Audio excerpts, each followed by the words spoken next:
But I do apparently now have an hour of pre rolls, so that's good. Let me just do this.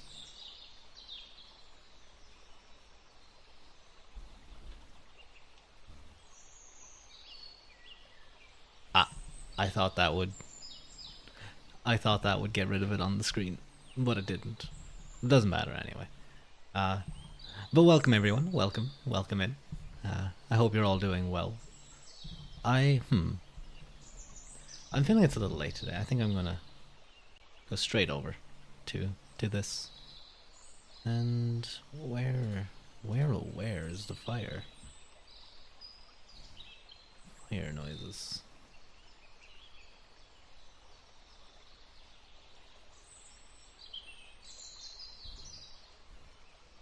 Hmm. Oops.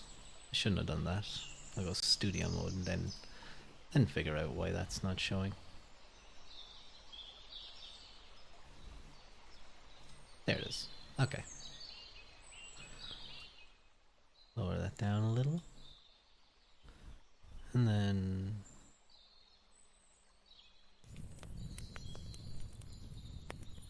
there we go. Ah, the wonderful ambience. Welcome in. Thank you very much for the first time chat. Excuse me, let me just. Thank you very much for the first time chat. Rinano. I hope you're doing well today. We just started, and thank you so much for the for the follow as well. I have to turn back on. I forgot to. I was doing ASMR last night, and I forgot to re-enable my alerts. So the sound should be there again. But unfortunately, you didn't get to hear it. I'm sorry. But welcome in. Thank you very much for the first time chat. Uh, I am quite tired today. I'm feeling it. I guess I've just been a little bit busy and gym and run today. Kind of took it out of me.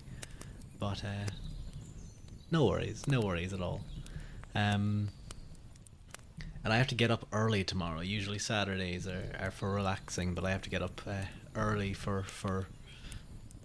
things to do, I suppose. Uh, but until then, I can relax. I'm gonna try and get in as many streams as I can until next week, because I missed an ASMR stream. I never got a notification. That's annoying. Twitch, come on, Twitch. You should be better than this. You should be giving everyone a notification. But no worries. You can check the channel for the VODs if you'd like to listen. Um, it was an interesting experience. I quite enjoyed it. Although I'll have to listen back to it and hear how it sounds on the streams and kind of get a better idea of how loudly I can talk and do stuff. One thing that I was doing was I was constantly dropping items onto my table or onto my desk where my mic stand is, and I realized that was sending a reverberation right through the mic, and I was like, I was getting so freaked out by it because like every little thing I felt like was so loud. I love ASMR. I'll have a listen. And with your accent, heaven. Well, thank you so much, Renano. Um, I've had quite a few people comment on my accent before. It seems to be something to help a little. And hello, Clever. Hello. How are you? I hope you're doing well. Welcome in. Welcome in. As always. Uh, but yeah, I've just been. Uh, I just need to prepare for stuff now tomorrow, and I'll be starting. I'll have to go back to the Sheed Mounds to help out. There were some Fomorians spotted. They haven't been spotted for a couple of thousand years. Well, supposedly sights of them. So I'll have to go do things, and I won't be able to stream as much as I would like. Unless things work out, they might do. Thinking about. You're just thinking on thinking maybe. 17th century microeconomics. based based as always, Clever. You always come into stream and have just like the best ideas or things that you're thinking about. But I knew microeconomics or maybe exonomics. What would exonomics be about? I don't know. My fingers. I regularly, especially on phones, I can regularly mistype, and then I have to, and then it's annoying, especially when you post a tweet, and people are like liking it, and then you realize your mistake, you realize your spelling mistake, and you're like, oh fuck, and you just like you rush to try and fix it. Uh, it can be annoying. Are you doing clever? Are you doing that thing where like you delve deep into the economics and try and figure out what was going on, where you like look at all the stuff, a bunch of like detailed revenue receipts and stuff, or are you doing what like Thucydides did, where he spoke to some person? When are you getting a place of residence, you forest hobo? Oi, oi, puppet man. I know puppets are pretty easy to cut in half. I don't even need to cut you in half actually. I just need to cut your strings, so you better watch your tongue. But I live in the forest. I literally like I there's a mound a couple of miles out that I live under, like just a mound of dirt that leads into well, yeah, but I'm literally part of the Fina. We're like a recognized band, and any lords would put us up. They'd put us up. It doesn't stop me from stealing his stuff, but you know it's all good. But welcome in Kankuro. Kankuro King is very cool. Oh wait, I get to try this because I finally figured out Tuahada Danan. It's Danan with an A at the end. Yes, it is. Well, Tuahade. The Danan comes about later because Tuahade in Irish means God peoples or people of the God of people of God. So later, when religion became or Christianity became, or at a certain point, the term Tuahade came to refer to the people of God, i.e., the Jewish people, and so the Tuahade Danan moniker was put on to refer to the inhabitants before the Gael of Ireland. And there's much theory as to what they were. History lesson. Well, actually, we're going to be starting a book reading there in a little bit. To be fair, this does sound suspiciously like homelessness when you put it like that. Listen. The forest is a wonderful place. And speaking of this, actually, I'm sorry, I'm just going to completely change. I have been like so angry, with the recent. It's not like an actual pile of dirt. It's magic, you nerd. No, not magic. It's basically the higher realm, a world between the pure mind of the higher realities of the universals, but not quite the material.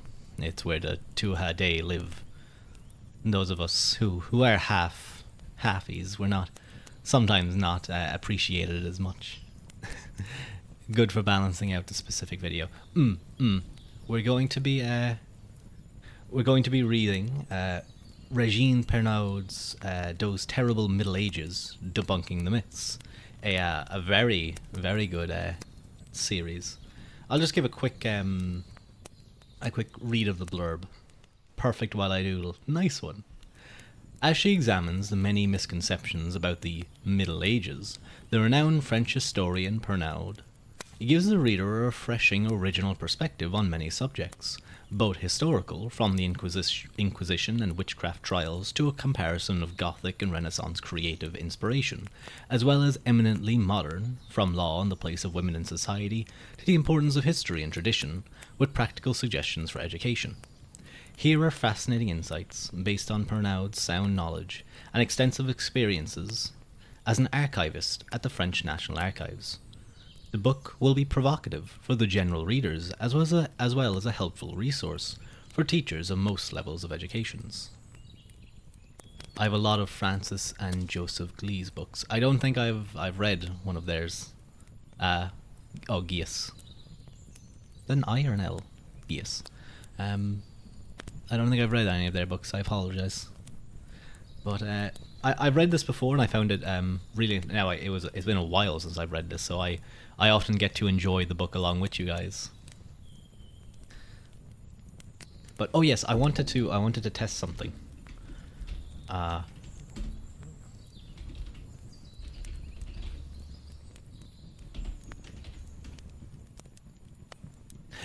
it worked. It worked. Yes. Because for some reason it wasn't working for ages. It just wouldn't do anything. But yeah, go check out Can Curl King. He's a very very cool guy.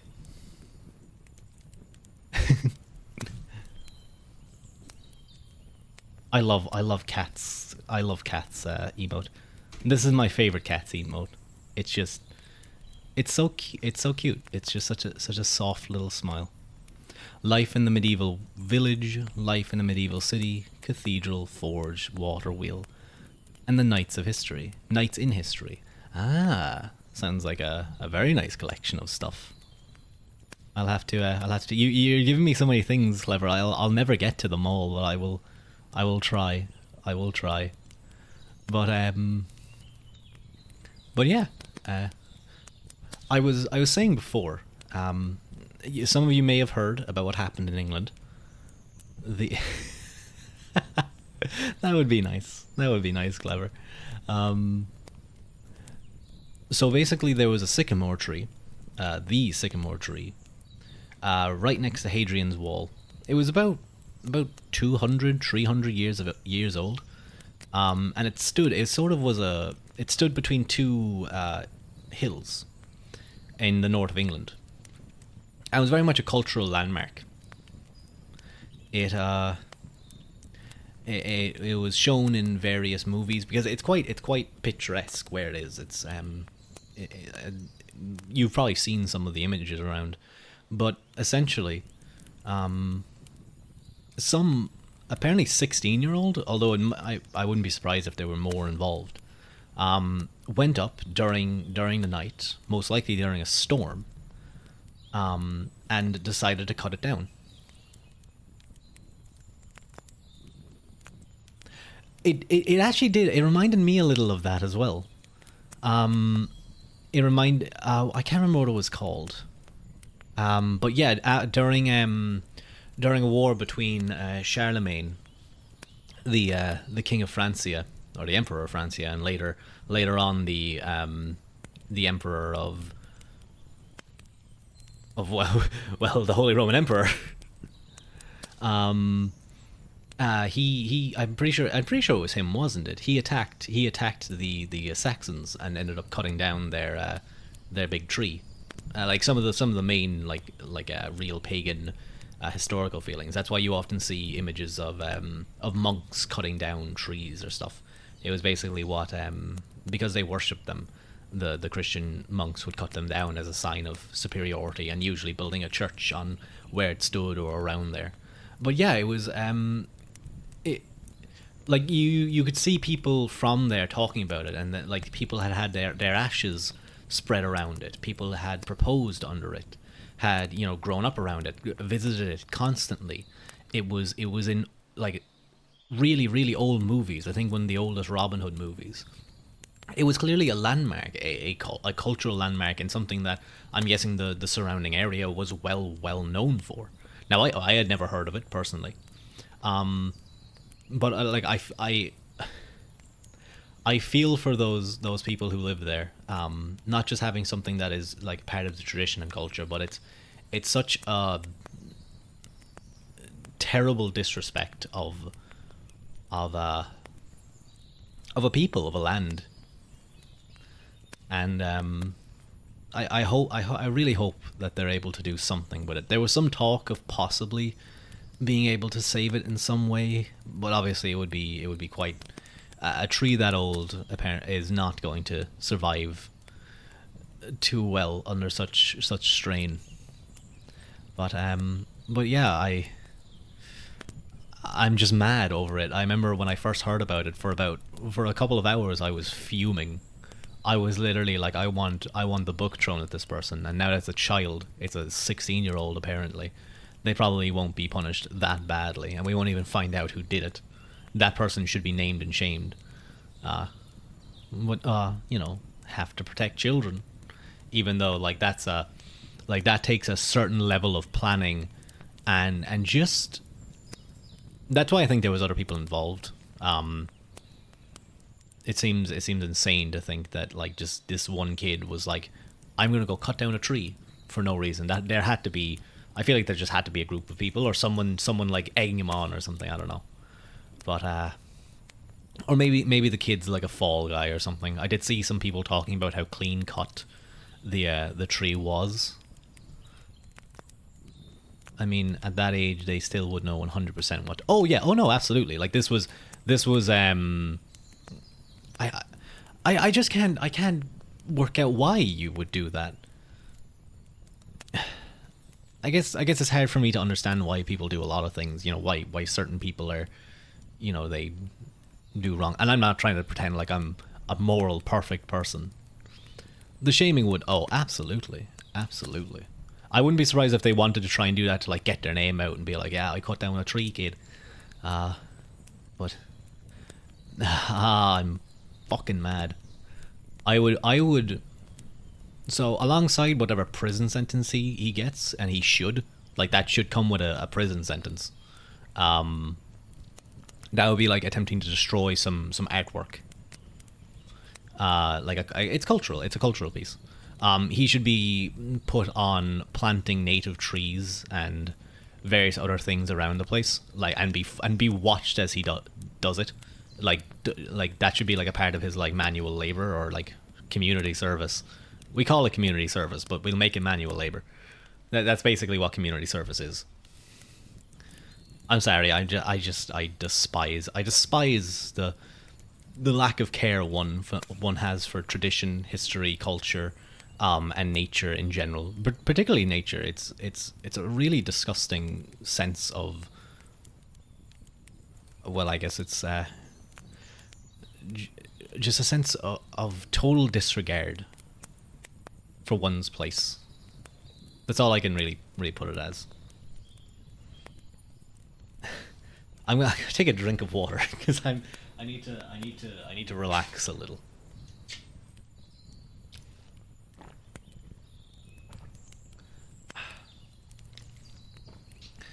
And with that, I think the perfect way to relax is by doing a little bit of reading. So I think I'll do that at least. But I suppose we'll begin with our next book for Rua's readings, Those Terrible Middle Ages, Debunking the Myths. Foreword. More than a quarter century ago, exasperation led one of history's most distinguished scholars to sit down and write an extended essay on her pet peeve. The result was this book, which contains rich veins of information for the amateur as well as for the professional scholar. It is a book written in a brisk and at times petulant style. The Middle Ages, those 1,000 years of Western history between 500 and 1500 AD, witnessed the abolition of slavery, the liberation of women, checks and balances on absolutism, artistic achievements of medieval cathedrals, inventions of the book, the musical scale, the mechanical clock. Why is it then that the term Middle Ages is equated, even in the minds of so-called educated people, with such ideas as feudal servitude, cultural darkness, massacres, famines, and plagues? Purnau attributes such ignorance in part to classism, which became predominant in the 16th century, reached its apogee in the 18th, and in witnessing its demise in its own days. The revival of Roman law brought about legal standardization in the interest of centralized nation-states. The Roman notion of the jus utendi et abutendi, the unrestricted rights of property, put an end to the legal rights enjoyed by medieval serfs and feudal lords. The result was a reintroduction of slavery, the subjugation of women, the exploitation of the worker, and the rise of the absolutist state. A corollary to those political and social changes was a preoccupation with sources and influences. Had not perfection been reached in the Parthenon and Venus de Milo? The result was paralysis in literary literary, and art criticism that had continued down to the modern ages. Purnell shows that the Middle Ages was not a homogeneous block, and she suggested that it should be divided into sections that scholars 25 years later have, with some modifications, accepted. 500 to 950 AD, the Merovingian Frankish, 950 to 1300, the Feudal Age, and 1300 to 1500, the true Middle Ages. She argues well that the Middle Ages were in some ways closer to our own age than those that were those ages formed by the classical spirit. Even though progress has been made in medieval studies since the publication of this book, which was written primarily for a French public, nevertheless it is a worthwhile study for the ordinary education reader and a must for students. I'm neither, but you guys are going to learn with me. Little shaky on the first reading. But that was the end of the foreword, so we can immediately get into the book.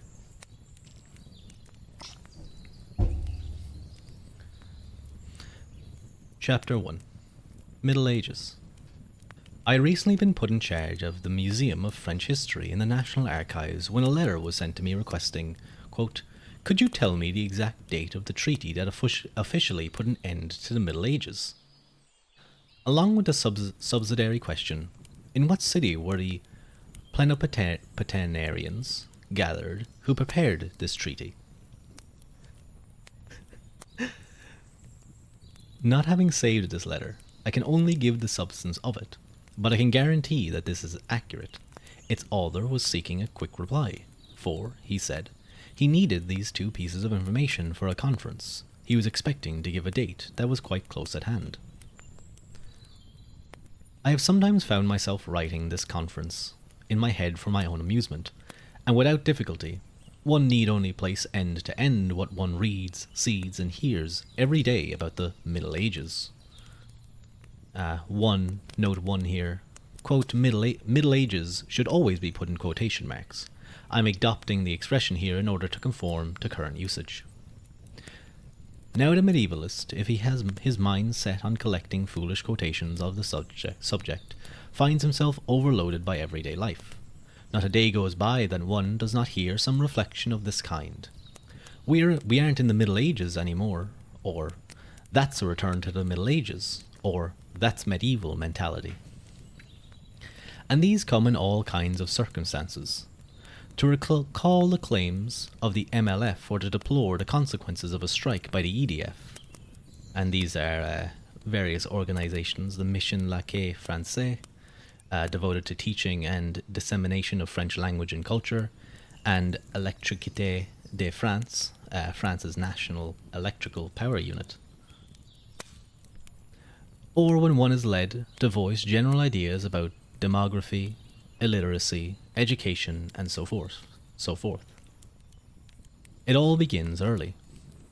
I remember having had occasion to accompany a nephew to one of his classes, where the parents are admitted so that afterward they can work with their children. He must have been 7 or 8 years old. When the time came for the recitation of history, here, word for word, is what I heard. Teacher: what are the peasants of the Middle Ages called? Class: they are serfs. Teacher: and what did they do? What did they have? Class: they were sick. Teacher: what illnesses did they have, Jerome? Jerome: very serious. The plague. Teacher: and what else? Emmanuel. Emmanuel, enthusiastically: cholera.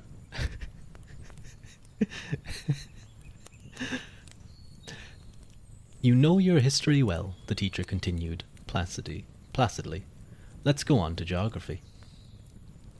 Since that happened several years ago and the nephew in question has by now attained the age of majority according to the civil code, I believe that surely things had changed since then. But here I was, several months ago, July 1975, going for a walk with the granddaughter of one of my friends, Amelie, 7 years old, when the latter threw out at me joyfully, quote, "You know, at school, I'm learning about the Middle Ages." Ah, well, good. And what were these Middle Ages like? Tell me. Well, they were... It took her a little searching before she came up with a difficult word. Feudal lords. And then they were making war, and that they were making war all the time, and they went into the peasants' fields with their horses and they spoiled everything. Hello, Clonk. Welcome in. Don't use that GG emote. It's so dumb. It's so dumb. It's the dumbest emote ever. I need when my model gets done, I'm gonna get some proper emotes for my lovely subscribers. And thank you so much for being my first subscriber, Clonk. It was a surprise. I didn't even realize until I looked at my stream manager. But welcome in. An ice cream cone then captured her attention and put an end to her enthusiastic description. That made me understand that in 1975, history was being taught exactly as it had been taught to me half a century earlier. So much for progress. And at the same time, it made me regret laughing out loud, which was admittedly rather uncharitable, several days earlier when I received a telephone call from a TV research assistant. Now, who would be more specialized in historical programs? I understand, she said, that you have some transparencies. Do you have any that represent the Middle Ages? Represent? Yes, that give an idea of the Middle Ages in general. Slaughter, massacres, scenes of violence, famines, epidemics. I could not keep from laughing out loud, and that was unfair. Obviously, the research assistant had not gone beyond Amelia's level on this particular historical point of the Middle Ages. But how would she have gone beyond? Where would she have learned more? Up to a very recent period, it was still only by mistake, or let us say by chance, that one came into contact with the Middle Ages. A personal curiosity was necessary, and, in order to arouse that curiosity, some impact, some encounter. This may have been a Romanesque door, a Gothic arrow, in the course of a journey, a chance painting or a tapestry in museums or expositions. One suspected that the existence of a universe hitherto unknown. But the impact passed. How was one to know more? Encyclopedias or dictionaries that one consulted contained only what was insignificant or disdainful about that period. Works devoted to the period were still rare, and their data generally contradictory. We are speaking here of popular works accessible to the average public, for it is evident that scholarly works have been plentiful for a long time. But to obtain them, there was a whole series of obstacles to clear. First, access to libraries that contained them, then the barrier formed by the specialized language in which most of them were written. This was so much the case that the general level of knowledge can be supplied by the question that served as a basis for a meeting of the Cercle Catholique des Intellectuels Français, the Catholic Circle of French Intellectuals, in 1964. Were the Middle Ages civilized? Without the least bit of humour? That we can be sure of at once, since it involved intellectuals who were for the most part from universities and for the most part employed. The discussion took place in Paris, on Rue Madame. One hopes, for the moral comfort of the participants, that none of them, in order to return to his residence, had to pass by Notre Dame de Paris. He might have felt a certain uneasiness. But no, let us reassure ourselves. An employed academic is, in any case, physically incapable of seeing what is not in conformity with the notions his brain exudes. Thus, he would not in any way have seen Notre Dame, even if his pat took him to the Place du Parvis. I apologize if there's any French speakers or people who are good at French. I may butcher some of the words in this, as the author is himself French and writing mainly for a French audience. But it this book was written quite a long time ago, but it does make you appreciate how much more easily accessible things are. I mean, just the fact that I, a random Fenian warrior, can read to you guys about this stuff, and read all different books and talk about so many different things and find out whatever I want, just clicks away. It's quite incredible. It really is. Everything is different today.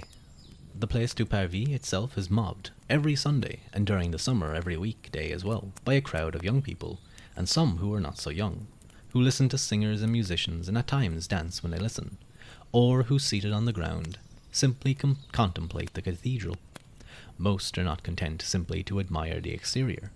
Notre Dame de Paris has found again the crowds of the Middle Ages, every Sunday when its doors open at concert time. Admiring, contemplative crowds to whom the intellectual of 1964 would seem like an animal in a zoo. The old kind of zoo, of course. The reason for this change? There are multiple. The first and most immediate is that everyone today is on the go. People move about a lot and everywhere. The medievalist cannot keep from adding, quote, just as the Middle Ages. For taking modern means of transportation into account, tourism takes the place today that pilgrimages had in former times. We start travelling precisely as people did in medieval times. Now it happens that in France, especially in spite of vandalism that is more serious and more methodical than anywhere else, the traces of the medieval period remain more numerous than those of all other periods put together. It is impossible to move around our homes without seeing a steeple rise up in the sky, which is enough to evoke the 12th or 13th century. It is impossible to climb to a mountain top without finding a little chapel, and one often wonders by what miracle it could spring up in such a wild, distant corner. A region like Auvergne does not contain a single important museum, but on the other hand, what riches between... Oh god, I should have done some research before this. Orcheval and Saint Nectaire, Le Puy and Notre Dame du Port at Clermont-Ferrand. These regions, which in the 17th century stewards or governors were considered a regrettable banishment, were thus in other times inhabited by a population large enough to achieve such marvels and well enough informed to conceive of them. Whether this was the function of monasteries or popular culture matters little. Where, then, were monks recruited, if not from the people in general, and from all social strata, to speak the language of the 20th century? And besides, if Aubenzine was a Cistercian convert, do we not see simple rural parishes like Brenay or Vic, today Nohant Vic, endowed with Romanesque frescoes, whose audacity still seems disconcerting to us today? There is a regular flood of tourists nowhere into the edifices of the Middle Ages. Mont Saint-Michel receives more visitors than the Louvre. Les Baux de Provence sees lines of automobiles stretching from the place where they climb in clusters to storm the old fortress. Fontevraud only just become accessible again to visitors, is no longer large enough to receive everyone. The Abbey of Seignac, although the monks' chant was for years heard there only through a remarkably audiovisual show, enjoys an interrupted flow. In short, we could enumerate all the regions of France. Please don't, it's already a struggle. All the regions of France, from the medieval feasts of Bervet at the farthest borders of Picardy, to those of Saint-Savin within the farthest borders of the Pyrenees. Everywhere it is the same enthusiasm for an undoubtedly recent but general rediscovery. From the sole fact that he travels, the Frenchman, who moreover has been outmatched in this regard by the Englishman, the German, the Belgian, the Dutchman, to say nothing, of course, of the American, becomes aware of his environment, and aware of what in that environment is not limited to nature. Or rather, nature, however little he may open it to his eyes, appears to him already considerably transformed and brought to fruition by the use man has made of it in other times. Stones, bricks, woodwork, that once assembled and put into use, played in the landscape the role of an image in a book. At the same time he becomes aware, therefore, of the value of all that is a part of this environment. It is well past the time when the Languedocian proprietors sold off the capitals of the columns of Saint Michael de Cuxa, which today, 1977, they are preparing to return from America. Well past the time when a building contractor could, without raising any protest, cut up the cloister of Saint Guilhem le Desert to sell the sculpted stones separately. If it is necessary today to go to New York to find these cloisters, treated, moreover, with admirable respect, with which a museum could be made, Cerebon, Bonfont, en Commion, and the two already cited, as well as the chapter house on Ponteau dans les Landes. In the end, one must understand that the one responsible for such displacements was not the buyer but the seller. Even at that, the sale constituted only a half evil. One can always go to Philadelphia to see the cloister of Saint Genis les Fontaines, or to Toledo to admire that of Saint Pons de Thomiers. But what is there to say about all that disappeared irreparably under the Empire? For example, at Cluny, where what had been the largest Romanesque church of Christianity was blown up, or at Toulouse, which was, as we know, nicknamed the capital of vandalism, and where only a few bits of the cloisters of Saint Etna, Saint Serin, and La Daraude could be saved. A past well over with, nevertheless, and one that arouses indignation. Just as that strange habit of having those monasteries that were not destroyed transformed into prisons or barracks arouses astonishment, and that in itself indicates the extent of the movement, the relative rapidity with which it was accomplished.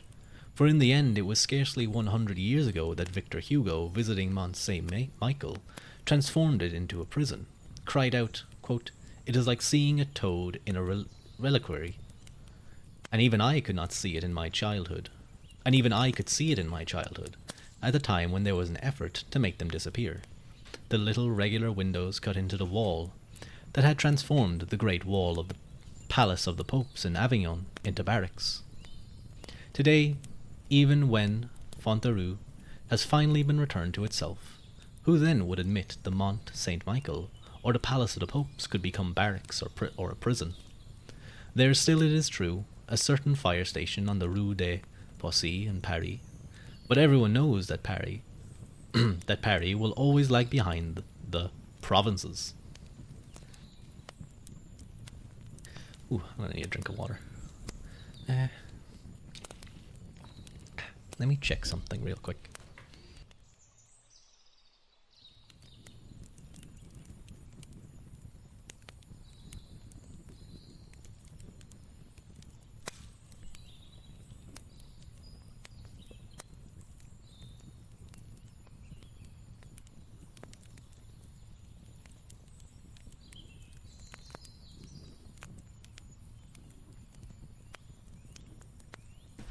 I am back.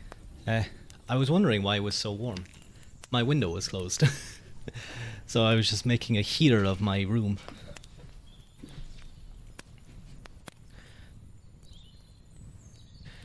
If it has manifested itself belatedly in France, the movement that pushes to rediscover, restore, and reanimate the monuments of the past will exist from now on.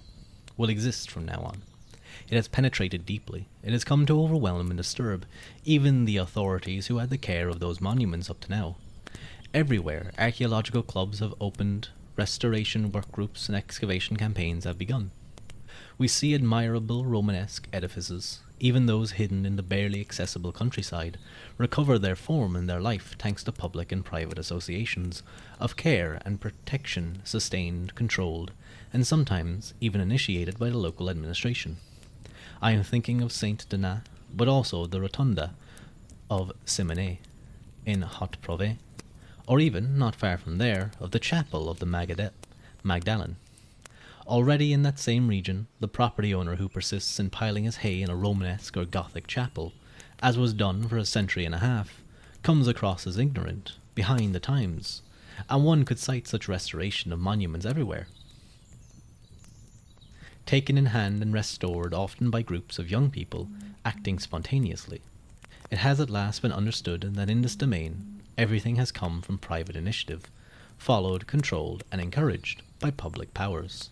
Since for restoration, as for excavations, properly speaking, goodwill cannot be enough. Education, training, and supervision are necessary. In any case, one can do nothing serious without them. But who would have imagined this 50 years ago? Who would have foreseen it even 10 years ago? When the journal Archaeologia, in its first number, opened a column, quote, "Where will you make an excavation this summer?" This column at present must be spread out each year over several issues, one no longer being enough.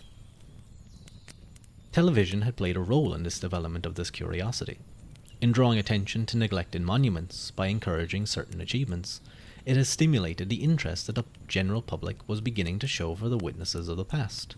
We are thinking of a certain broadcasts, like Masterpieces in Peril or France Disfigured, which had contributed powerfully in making a broader public sensitive to these treasures that one encounters without always being able to recognize them.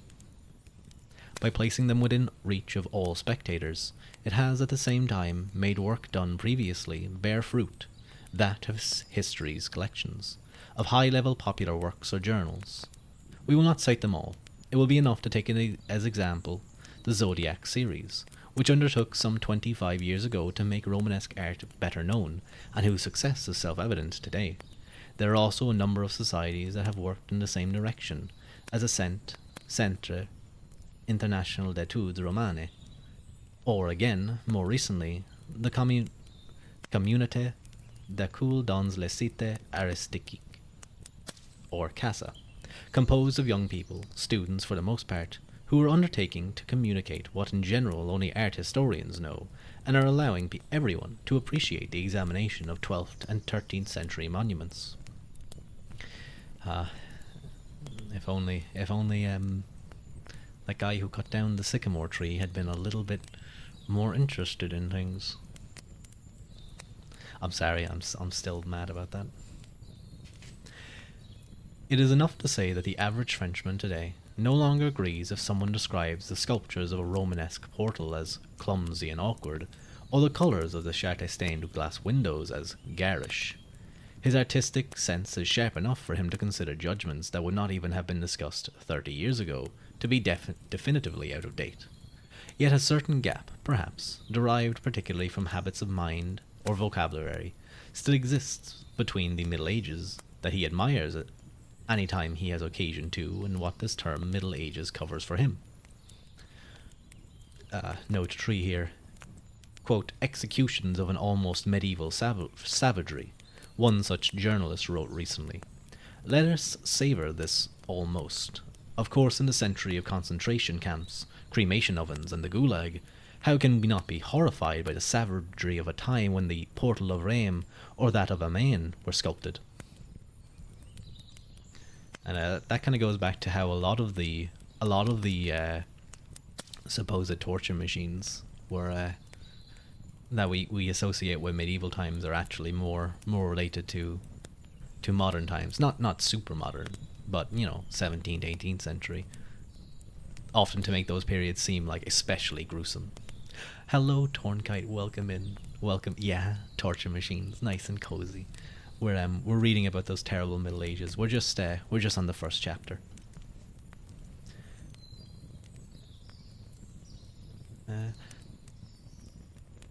A gap that marks the break between what he can observe directly and what escapes him through the force of circumstances because he needs an education that no one has yet given him, and that only an intelligent study of history during his school years would provide him. The Middle Ages still signifies a period of ignorance, mindlessness, or generalized underdevelopment, even if this was the only period of underdevelopment during which cathedrals were built. This is because the scholarly research done for the past 50 years and more has not yet, as a whole, reached the public at large. One example is striking. Not so long ago, a television broadcast reported as historical the famous words, quote, "Kill them all, God will recognize his own," at the time of the massacre at Béziers in 1209. Now it has been more than 100 years. It was precisely in 1866, since a scholar demonstrated, and without any difficulty, that the sentence could not have been uttered, since it was not found in any of the historical sources for that period, but only in the Dialogue of Miracles, Dialogus Miraculorum, whose title gives a sufficient idea of what it is about. Composed some 60 years after the event by the German monk Caesarius of Heisterbach, an author endowed with an ardent imagination and very little concern for historical authenticity. No historian since 1866, needless to say, has subscribed to the famous kill them all, but story writers still use it, and that is enough to prove how slow scientific acquisitions are in this regard to penetrate the public domain. Why this gap between science and common knowledge? How and under what circumstances was the gulf created? That is worth the effort to examine. And that ends the first chapter. I'll just take a small little break here. Some of the French names and areas and places are definitely a little tricky to say, but I hope it's not too disruptive to the flow. I'll do my best with it. And maybe what I might do if I have the time later is I'll look up some of them so we can get an idea of the things that she's talking about, the author. Because of course, being written primarily for a French audience, many of the references will be to France, and there'll even be references to various things. So it can be hard to, it would be easier if things were more, typical knowledge. But I'm sure she's going to go into more general myths that are more ubiquitous across cultures as to what the Middle Ages were like, rather than just like particular French ideas.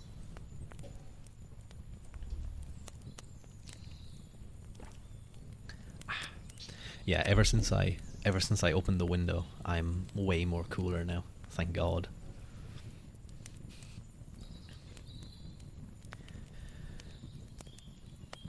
Chapter 2. Clumsy and Awkward.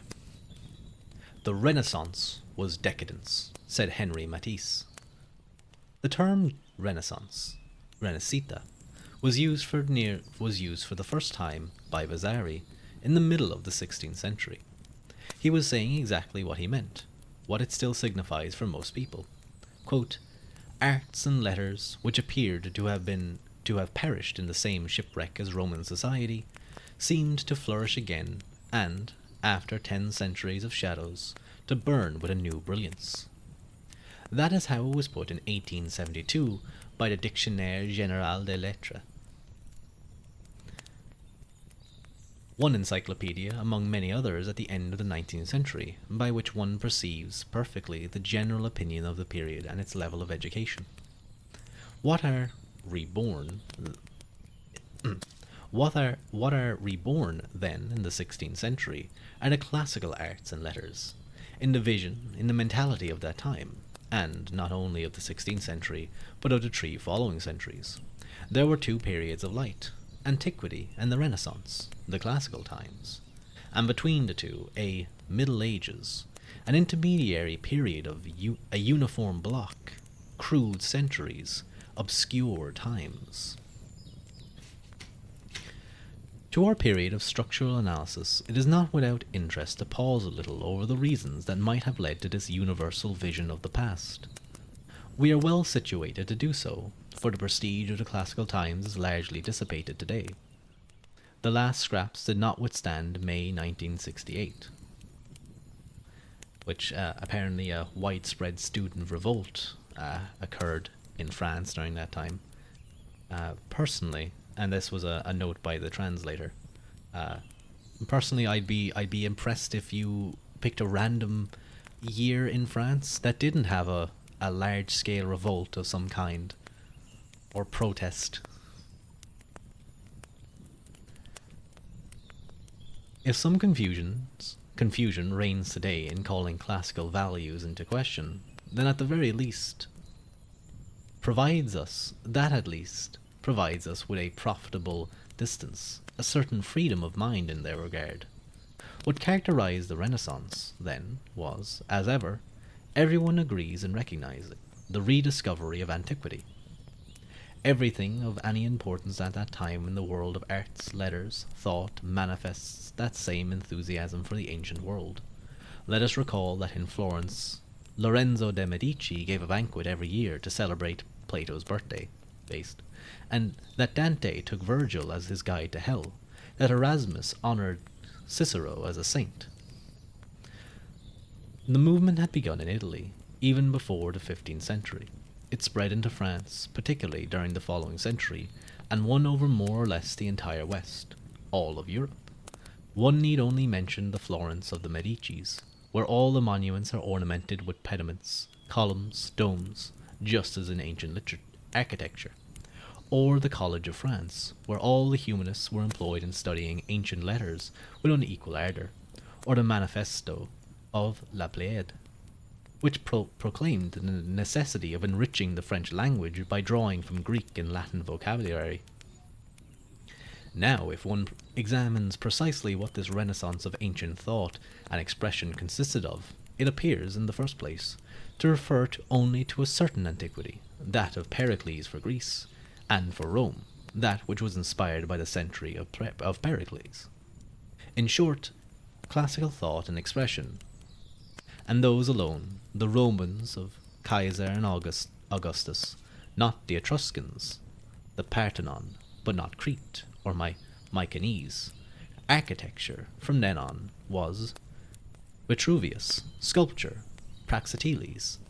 We are simplifying, of course, but no more than those who use the word Renaissance, and everyone uses it.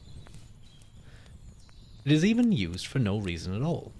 For with the progress of history, we have not failed to perceive that, in fact, Latin and even Greek authors were already well known in the Middle Ages. We know now that the contribution of the ancient world, classical or not, was far from being scorned or rejected of the time. Acquaintance with it was considered an essential element of knowledge. It is enough to recall that a mystical author, like Bernard of Clairvaux, himself skillfully wrote prose that thoroughly nourished on ancient quotations, and that, when he wanted to tease the vanity of a uniquely intellectual scholar, he did it by quoting an ancient author, Persius. No one would dare assert that the latter was more part of the general knowledge of any intellectual in more classical times. In addition, scholars in our century have begun to use the term Renaissance again, noting that Latin and Greek authors were assiduously cultivated around Charlemagne. They have spoken of the Carolingian Renaissance, and the term is commonly agreed upon. Others, still bolder, have spoken of the Renaissance of the 12th century, indeed of medieval humanism, without too much success, it seems, in imposing either expression, which are rather jarring with respect to current usage. Thus we go from Renaissance to Renaissance, which cannot help but be suspect. Upon consulting the sources of the time, whether texts or monuments, it turns out that what characterizes the Renaissance, that 16th century, and makes that period different from those that preceded it, is that it poses, in principle, the imitation of the classical world. The knowledge of that world was already cultivated. How can we not recall here the importance that Ovid's Ars Amatoria assumed in letters already in the 11th century, or again, Aristotelian philosophy in the thinking of the 13th century? Mere good sense is enough to make us understand that the Renaissance could not have occurred if the ancient texts had not been preserved in manuscripts recopied during the medieval centuries. In order to explain this rediscovery of ancient authors, the pillage of Constantinople by the Turks in 1453 has often been evoked. This event would supposedly have had the consequences of bringing into Europe libraries of ancient authors preserved in Byzantium. Oh, the pain. But when one examines the facts, one sees that this had only a minuscule, and not in the least determinative, role to play. The library catalogues prior to the 15th century that had been preserved for us gives abundant proof of this. To take one example, the library of Mont Saint Michael in the 12th century contained texts of Cato, Plato's Timaeus in Latin translation, various works by Aristotle and Cicero, extracts from Virgil and Horace. And I only recently actually read a book, The Theological Origins of Modernity, that traces the development in philosophy from these early periods, particularly around the 12th, 13th, and 14th century, with the nominalist revolution in the Catholic Church, and the subsequent influence that it had on on certain thinking, such as Luther in the Protestant Reformation, the various scientists, or the development of scientists, such as Descartes and Thomas Hobbes, and the various ways they try to understand this nominalist God that came out of these thoughts in rejecting the universals of Platonism or Aristotelianism. Now, from what I understand, Aristotle was somewhat unknown. Like he was still known, but he wasn't his writings weren't as common. And it wasn't until through Islamic scholars that he came to become more influential within Christian thinking. It was Averroes and Avicenna who introduced Aristotle into the Catholic West, or the Christian West, I should say. I don't think they were split up by that point. And this led to the rise, a certain use of scholastic thought of Aristotle, primarily seen in, say, Thomas Aquinas, who in areas such as his five ways, the Summa Theologica, he beautifully weaves Aristotelianism and Christian philosophy together. But there was a certain issue that nominalists took with such uses of this, because around this period there was the Christian nation, or Christendom, let's just say, was starting to weaken. The Muslims were starting to take power again, become militarily dominant. The Crusades had been failing, and the various Crusader states had begun to collapse. There was the plague, so there was some rough times during this period. Oh no, there's an ad break.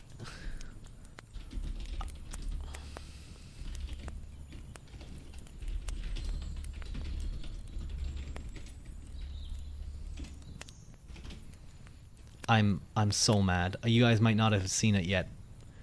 I guess I can I'll pause for a moment. For anyone who is a subscriber who can see this. I'll just wait until comical timing. I'm so mad. Hello, Manasong. I hope you aren't getting an ad right now. It didn't tell me. I would have like muted it. Hang on, I'm gonna check my settings and make sure that that it alerts me before it happens. Upcoming ad notification. 5 minutes. Okay. Hopefully next time it's not as bad. Cough cough. Ad block. I didn't say anything. Bezos. I didn't say a word. I didn't say a word. I said Twitch is just being kind. Yeah, it's weird. It seems to, but just knowing that the ad is playing, I don't want to continue reading or continue talking until I know everyone is able to watch again. I just think it would be unfair. So I kind of have to. I'm switching to pre-rolls, though I'm unsure which choice is better. Yeah, it's tough. It's a tough one, isn't it? Because I have heard that essentially pre-rolls are worse for smaller streamers, because people join and they see, oh, an ad, so they leave. They're not going to sit down and watch someone they don't know give too much time. But then for your actual viewers, people who are watching you, and like you guys are doing right now, if it's a min-roll, it does this. It does exactly this. It cuts into the middle. It distracts me, and it ruins the flow of the stream. So like what I did, for example, and I probably should do it now, actually. I'm going to do it now. I'm going to turn off my ads. So I have another like hour, but next time I'll just run the 3 minutes at the beginning, and then turn them off, have that hour break, and then for that hour, if people want to come in, they'll have to sit through a pre-roll, and if they don't want to, then that's their fault. Yeah, it annoys the few regulars you might get. I experienced that too. That's why I'm doing the 3 minutes. As annoying as that might be for such a long break, it ultimately makes it so that I'm not like every half an hour going, oh guys, there's a minute and a half break there, or there's a minute break here. My ad break ended. Your community is back. Thanks, Twitch. Thanks for just rudely interrupting. Next time I'm just gonna run my 3 minutes of ads at the beginning of the stream and just turn them off for the rest of it. I'll get that hour. Hostages released. I know. I apologize. I didn't even realize I wasn't informed in any fashion. But I got a jet. But thank you for the great stream to listen to while I draw. I also learned a lot, and I love historical topics. Well, thank you so much, Rinano, for showing up. Very much appreciated. I hope to see you again. But what was I talking about? I was talking about Aristotle. Yes, so the Muslims introduced Aristotle around a time, and it became very, very popular in Christian theology with the scholastics. Things weren't that great during that period. There was a lot of stuff going on. Even though this book does point out a lot of stuff, there was sort of this crisis of concern, because it seemed like, for at least for the Christendom, it was rough. It was a rough period. There was the Black Plague, and many other things, and this led to sort of a anger against, or kind of a distrust of Aristotelianism or Averroism, which led to a dislike of universals in general, and a switch to anomalous perspective for many of the theologians and philosophers. Although many others stuck to the universals, the scholastic tradition. But then this leads to various issues, quite unfortunate, which the ad break or the situation involving the tensions between the various ideas of the things. Well, yeah, I mean, technically it did lead to the Protestant Reformation. Plagues and Aristotle.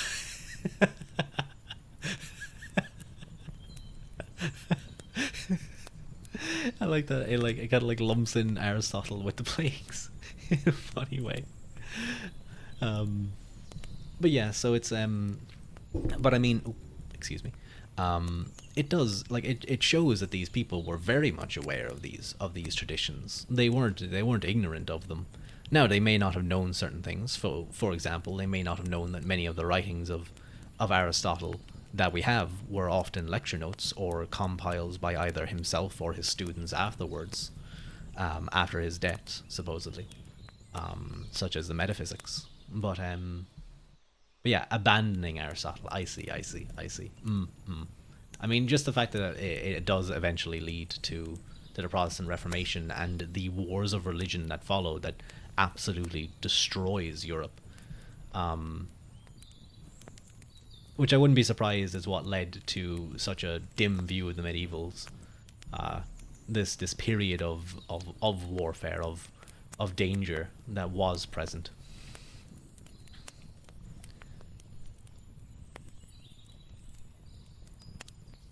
But to return to our book, what was new was the way classical antiquity was used, if one can put it so, instead of seeing it as a treasure to be exploited, a treasure of wisdom, knowledge, artistic or literary process from which one could draw indefinitely, as had been the case previously. People suddenly realized that the ancient works could be considered as models to be imitated. The ancients had achieved perfect works. They had attained beauty itself. So the better one imitated their works, the more certain one would be of attaining beauty. It seems difficult for us today to suppose that admiration must, in art, lead to a formal imitation of what one admires, to establish imitation as a law. Yet this is what happened in the 16th century. To express the admiration he felt towards the ancient philosophers, Bernard of Chartres, in the 12th century, had exclaimed, quote, "We are dwarves who have climbed on the shoulders of giants." He nonetheless concluded that, thus carried by the ancients, he could see far further than they could. But it was the very manner of seeing that changed during the Renaissance period, dismissing even the idea of seeing farther than the ancients. there was a refusal to consider them other than as models of all beauty, past, present, and future. I love the shoulders on giants quote. It's really good, isn't it? It's very nice.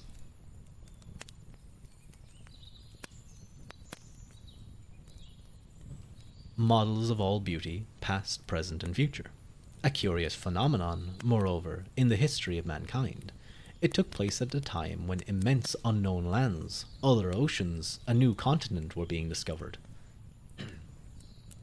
And yet at the same period, in France particularly, far from turning towards these new horizons, people turned back towards what was most ancient in the ancient world, and they imagined in all good faith that they were discovering an author like Vitruvius, for example, from whom they would draw the laws of classical architecture. Although we know today the manuscripts of Vitruvius were relatively numerous in medieval libraries, and still today some 50 copies exist that predate the 16th century. But when people recopied Vitruvius in the Middle Ages, they studied the principles in his work without feeling any need to apply them exactly. Note 3 here. Let us recall here the story told by Bertrand Giel, the historian of techniques. When, in 1525 to 1526, the Senate in Venice wanted to have a kind of boat built, adapted to battle against pirates, they disdained the plans of a master artisan in order to adopt with enthusiasm the design of a quinquereme, copied from ancient models and presented by a humanist named Faustus.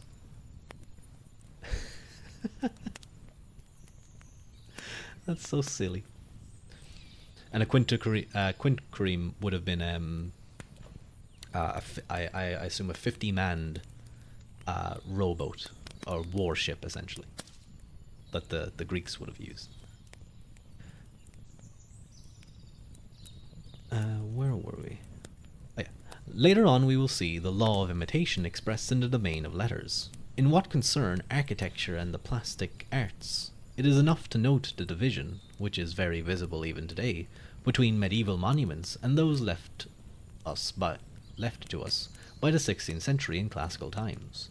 There are scarcely any towns in France where one cannot see, often side by side, witnesses to these two periods, as well marked in their contrasts and their succession in time as archaeological strata freed in the course of excavations. And as we learned in the earlier book, in the Trojan War, look at that, we're tying things together.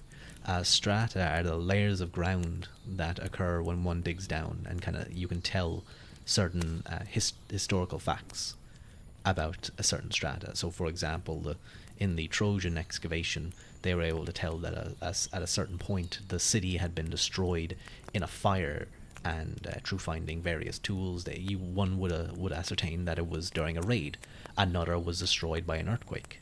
Now, I don't know how they exactly do such things, but they can tell that there's, I guess, charcoal and various other things. It's all very interesting.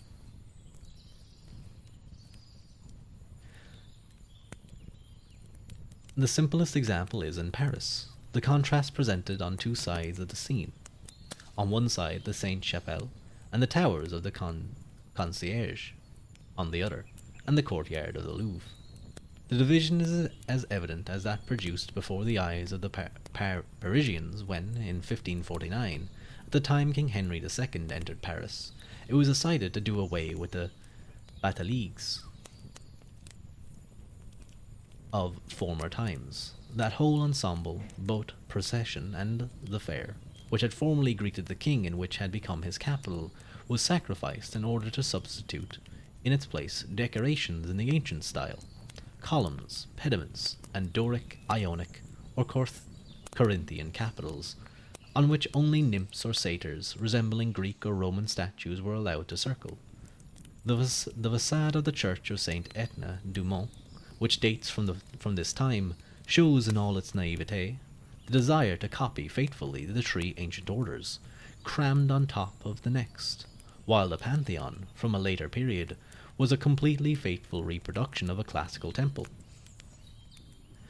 What seems unjustifiable to us today is the very principle of imitation, the taste for the model, the copy.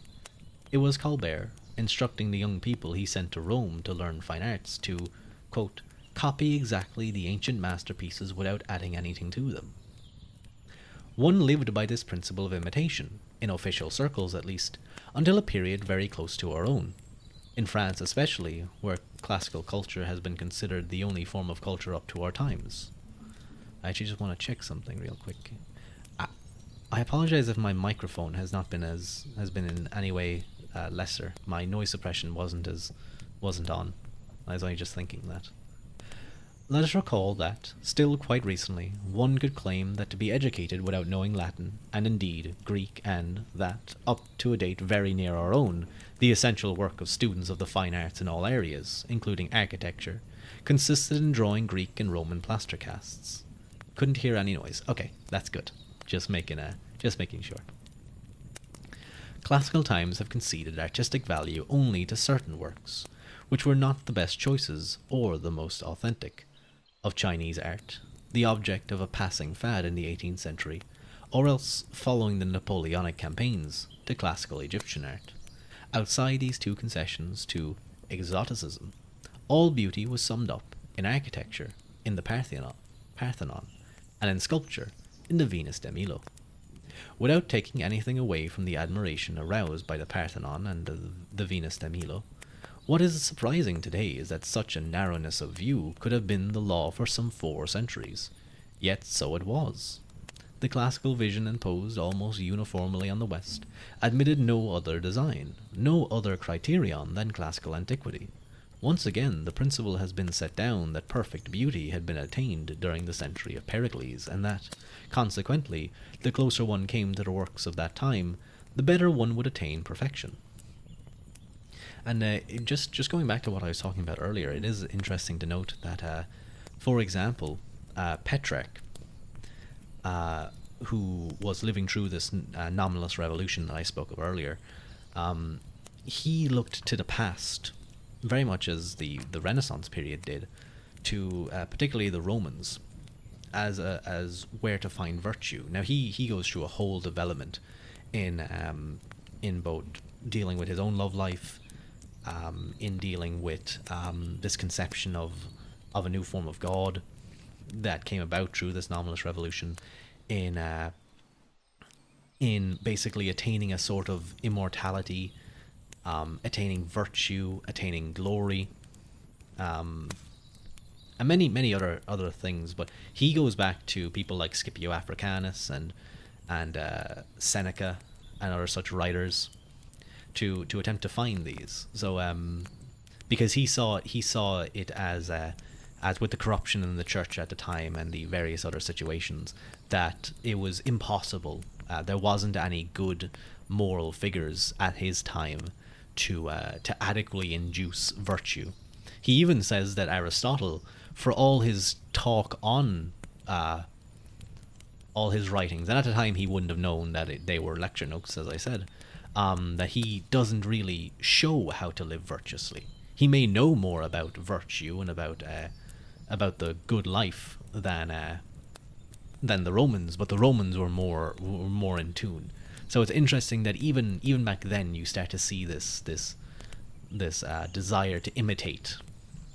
Although then again, this was imitating the virtue, the how to act well and attain glory and be saved. Although he ends up seeing that many of the individuals that are famous may not have been good people. And so he eventually tosses, and he sees as well that the fame that is attained by glory through virtue is often destroyed by time. Time erodes all things. So he ends up. I can't remember how he ends up dealing with that particular problem as to how to be saved. I'll have to reread a certain part of a book. But even during this time when Petrarch lived, they still looked back to the Romans. So again, just adding a bit of sense to what later developed into the Renaissance, but still adding to the fact that these writers and people were known to those people, to the Middle Ages. In itself, if one admits definitions and models in art, This aesthetic would be as valid as many others. There is no need to demonstrate, moreover, that it was so.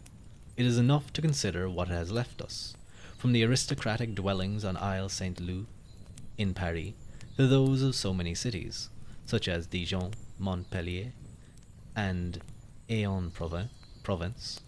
What is strange is its exclusive and absolute character, producing as a consequence an anathema on the Middle Ages. All that was not in conformity with Greek or Latin modelling was mercilessly rejected. It was, quote, the insipid taste of Gothic ornamentation, in which Molière speaks, quote, to degree that the arts are brought to perfection. Wrote one theoretician, the Abbé Logier, in his Observations sur l'architecture. Oh my god, the French is messing me up so much. Observations sur architecture. There has been a desire in our Gothic churches to substitute for the ridiculous baubles that disfigure them some ornamentation of a more refined and purer taste. And in the choir of the Saint Germain l'Auxerrois church, he was very pleased to see Gothic pillars metamorphosed into fluted columns. The imitation of antiquity doomed to destruction the witness of Gothic times. The term was also used as to mean barbaric. These works were too numerous, and it would have cost too much to destroy them all, so a great number have survived, for better or worse. But we know that a work was published in the 17th century to give useful guidance and counsel to those who wanted to destroy Gothic edifices, which, too often, in cities surveyed according to the taste of the time, detracted from the scene. It was necessary that all be retaught, ordered, corrected, according to the laws and rules that would render them conformed to Vitruvius or Vasari. Some will almost certainly cry out at this expression of the law of imitation. They will speak of simplism and will protest in the name of the triumphant genius, precisely through its genius, of the law of imitation and its corollaries, academic canons, and so on. We will not take the trouble to refute these protestations. It would obviously be absurd to deny the beauty and grandeur of those monuments of the classical centuries that sprang up from a will to imitate, which the genius of their authors knew how to assimilate effectively, and that absurdity would be all the more flagrant, since it would only revive precisely that exclusivity that characterized the academic centuries. Is it not one of the benefits of history that we learn not to renew the errors of the past? In this case, the narrowness of view that prevented an acceptance of anything not conformed to the aesthetic of the moment, which is to say, that of antiquity. This is because the history of art was drawn up during the time when this classical vision reigned uncontestably. It seemed at the time so normal to identify absolute beauty with the works of antiquity, with the Apollo Belvedere, or the Vatican Augustus, that the works of the Middle Ages were quite naturally subjected to the same norms. As André Malraux wrote, quote, they judged in advance that the Gothic sculptor had wanted to sculpt a classical statue, and that if he did not succeed in that, it was because he hadn't known how. And what is to be said of the Romanesque sculpture? He really would have liked to make statues like the Victory of Samothrace, but most unfortunate at not being able to succeed in that, he had had to content himself, whether he liked it or not, with sculpting the capitals of Vézelay or the mosaic portals. He would so much liked to have made, according to the expression of one such art historian, a true statue that one could inspect from every angle. He would so liked to imitate the frieze of the Parthenon or the Trajan column. But no, in his clumsiness and his awkwardness. These are the two established terms used in my youth, and I am not sure they are not still used, at least in school, to describe the Romanesque artists. He succeeded only in surrounding the Christ of Autumn with a breathtaking creation, in displaying the history of salvation on the royal portal of Chartres. We are discussing only sculpture here, because painting, or let us rather say colour, was such a horror to the classical centuries that they could think of no solution but to cover. Excuse me, let me take a drink of water.